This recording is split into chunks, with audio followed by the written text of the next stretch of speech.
आप funding raise कर लेते हो, टीम बना लेते हो, रेवेन्यू आने लगता है, बट सडनली आपके स्टार्टअप की ग्रोथ रुकने सी लगती है and you start blaming market, investors, hiring challenges.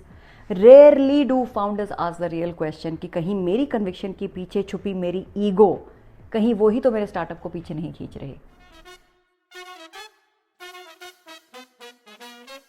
Startup शुरू करते वक्त ईगो जरूरी है। आपको बिलीव करना पड़ता है कि आपको कुछ ऐसा दिख रहा है जो दुनिया को नजर नहीं आ रहा, और इसी इरैशनल कॉन्फिडेंस से कंपनीज बनती हैं। लेकिन जो चीज आपको स्टार्ट करने में मदद करती है वही आपके स्केल में बाधा भी बन सकती है। जब आपका स्टार्टअप अर्ली स्टेज में होता है तब आप यानी कि फाउंडर, आप प्रोडक्ट विजनरी होते हो, आप चीफ सेल्स ऑफिसर होते हो, आप कल्चर ड्राइव करते हो, आप डिसीजन इंजन होते हो, यानी कि उस स्टेज में सब कुछ आपके इर्द गिर्द घूमता है। But these dynamics flip when your company begins to scale. अब कंपनी की रिक्वायरमेंट है process over personality, governance over instinct, institution over individual. तो आपका स्टार्टअप तो एक स्टेज से दूसरी स्टेज पर शिफ्ट हो गया, लेकिन क्या आप में as a founder internal shift आया? शायद नहीं। आप अभी भी इस बात को पकड़ के बैठे हुए हो कि स्टार्टअप मैंने बनाया है, I know the best, nobody understands the vision like I do. और फिर धीरे धीरे आप मीनिंगफुली डेलीगेट करना बंद कर देते हो। आप उन स्ट्रॉन्ग लीडर्स को अवॉइड करना शुरू करते हो जो आपको चैलेंज करते हैं। आप किसी भी तरह की स्क्रूटनी पसंद नहीं करते एंड विदाउट रियलाइजिंग आप अपने स्टार्टअप सक्सेस के सबसे बड़े रोड ब्लॉक बन जाते हो। Now to break this ego ceiling, I'm going to give you 3 shifts, 3 realizations, जिन्हें अगर आप समझ गए तो आप अपने स्टार्टअप के लिए इंस्टीट्यूशनल लेवल का स्केल भी अनलॉक कर सकते हो। So let's go. Realization number 1, your identity must evolve faster than your company. Almost her founder अपने स्टार्टअप मैट्रिक्स को ऑडिट करते हैं। कितना पैसा आया, कितना खर्चा हुआ, आरओआई क्या है, टीम परफॉर्मेंस कैसी है। पर बहुत कम फाउंडर्स ऐसे हैं जो अपनी आइडेंटिटी को ऑडिट करते हैं टू असेस कि कहीं चीजें उनकी वजह से तो नहीं रुक रही। कभी आपने खुद से पूछा है कि आप हसलर की तरह ऑपरेट करते हो या इंटर्न की तरह? आप रिएक्ट ज्यादा करते हो या सिस्टम्स और प्रोसेसेस को डिजाइन करने में अपना टाइम इन्वेस्ट करते हो? आप कंट्रोल क्रिएट कर रहे हो या कैपेबिलिटी बिल्ड कर रहे हो? अगर आप कहते हो कि मैं हैंड्स ऑन ऑपरेटर माइंडसेट वाला फाउंडर हूं, तो आप स्टार्टअप को लॉन्च तो कर सकते हो, लेकिन बिना स्ट्रेटेजिक माइंडसेट के आप स्टार्टअप को इंस्टीट्यूशनल लेवल तक ग्रो नहीं कर पाओगे। अगर पिछले 24 महीनों में आपका स्टार्टअप चेंज हुआ है लेकिन आपका रोल चेंज नहीं हुआ, तो मिसअलाइनमेंट तो डेफिनेटली है ना। आपकी आइडेंटिटी का इवॉल्व होना, आपका पर्सनल एवोल्यूशन, ये ऑप्शनल नहीं है, ये आपके स्टार्टअप की ग्रोथ के लिए एक स्ट्रक्चरल नेसेसिटी है। Realisation number 2, scrutiny is not disrespect. Ego का सबसे सटल फॉर्म क्या होता है?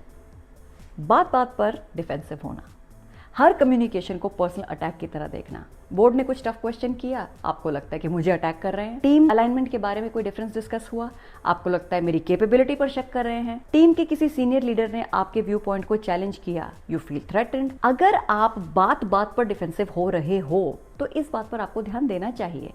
जो फाउंडर्स अपनी कंपनी को सक्सेसफुली स्केल कर चुके हैं, उनसे सीखने वाली बात यह है कि वो इंप्रूवमेंट के लिए सामने से फीडबैक मांगते हैं। अगर आपकी टीम मीटिंग्स एक वैलिडेशन सेशन की तरह होती हैं, जहां आपने कुछ प्रपोज किया और टीम में सबने हाँ में सिर हिला दिया, तो आप एक पर्सनैलिटी लेड कंपनी बना रहे हो। अगर आपकी मीटिंग्स अनकंफर्टेबल होती हैं लेकिन उनसे क्लैरिटी मिलती है, तब आप एक सिस्टम लेड कंपनी का निर्माण कर रहे हो। दोनों में बहुत डिफरेंस है। Realisation number 3, investor alignment more than personal validation. Capital ना सिर्फ पैसा नहीं होता, कैपिटल का मतलब है एक्सपेक्टेशंस का alignment.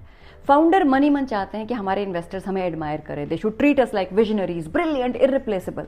But this line of thought is surface level.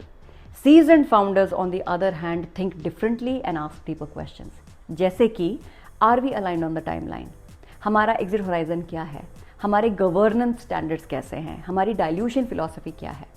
अगर आप हर जगह पर्सनल वैलिडेशन ढूंढोगे तो scaling will definitely become an issue, क्योंकि स्केल फ्लैटरी से नहीं, इंसेंटिव अलाइनमेंट से आता है। याद रखिए, आपका रोल हीरो बनना नहीं, कंपनी के आर्किटेक्चर को बिल्ड करना है। And if you do that successfully, तो लाइमलाइट को फिर कौन ही रोक सकता है। Now what can you do to ensure कि आप ये गलतियां ना करें, सो दैट जिस विजन से आप स्टार्टअप बिल्ड कर रहे हैं, आपका स्टार्टअप एक्चुअली उन ऊंचाइयों तक पहुंच सके। फर्स्ट थिंग्स फर्स्ट, आपको अपना पर्सनल रोल ऑडिट करना चाहिए। This is my suggestion. Make a list कि वो कौन कौन से डिसीजंस हैं जो सिर्फ आप ले सकते हो, किन डिसीजंस को आप डेलीगेट कर सकते हो, एंड द टफेस्ट कि कहाँ कहाँ आपकी वजह से काम रुक रहा है या डिले हो रहा है। अगर आपकी टीम को हर चीज़ के लिए आपका अप्रूवल लेना पड़ता है तो ये लॉयल्टी नहीं, डिपेंडेंसी है। और जहां ज़्यादा डिपेंडेंसी और जितनी ज़्यादा डिपेंडेंसी उतना ज़्यादा स्केल के chances come. Also I would highly recommend कि आप अपने को फाउंडर्स को, अपने टीम के सीनियर मेंबर्स को, अपने इंडिपेंडेंट एडवाइजर्स को इनकरेज करो कि वो आपको ब्रूटली ऑनेस्ट फीडबैक दें। आप उनसे पूछो कि जिस तरह मैं पिछले 2 साल से काम कर रही हूँ या कर रहा हूँ, अगर मैं उसी तरह काम करता रहा तो कहाँ कहाँ प्रॉब्लम आ सकती है। इस सवाल के बदले आपको जो जवाब सुनने को मिले उसे प्लीज ओपन माइंड से सुनिए। Do not defend it, just listen. Keep in mind की ग्रोथ वहां से शुरू होती है जहां से कंफर्ट एंड होता है। कभी टाइम निकालकर अपना कैलेंडर देखना कि आपका टाइम किन किन चीजों के लिए ब्लॉक होता है। आपको वहीं से बहुत सारी क्लैरिटी मिल जाएगी, क्योंकि कैलेंडर्स झूठ नहीं बोलते। अगर आपका 70% टाइम ब्लॉक्ड रहता है for operations, for fire fighting या मेकिंग माइक्रो डिसीजंस, तो आप क्लियरली ऑपरेटर मोड में चल रहे हो। As the founder of your startup आपका टाइम ब्लॉक होना चाहिए स्ट्रेटेजिक थिंकिंग के लिए, इन्वेस्टर अलाइनमेंट के लिए, आपकी कंपनी के टैलेंट आर्किटेक्चर के लिए या फिर कल्चर डिजाइन के लिए। और ये तभी पॉसिबल है when the foundational pillars of your startup such as strong team, healthy work environment, strong processes are placed right. अगर मैं साफ शब्दों में बोलूं तो जो फाउंडर्स समय के साथ इवॉल्व नहीं होते वो इवेंचुअली रिप्लेस होते ही हैं, ईदर बाय इन्वेस्टर्स और बाय मार्केट इररेलेवेंस। हर बड़ी कंपनी की जर्नी में एक मोमेंट आता है जहां फाउंडर को चूज करना ही पड़ता है बिटवीन कंट्रोल और स्केल।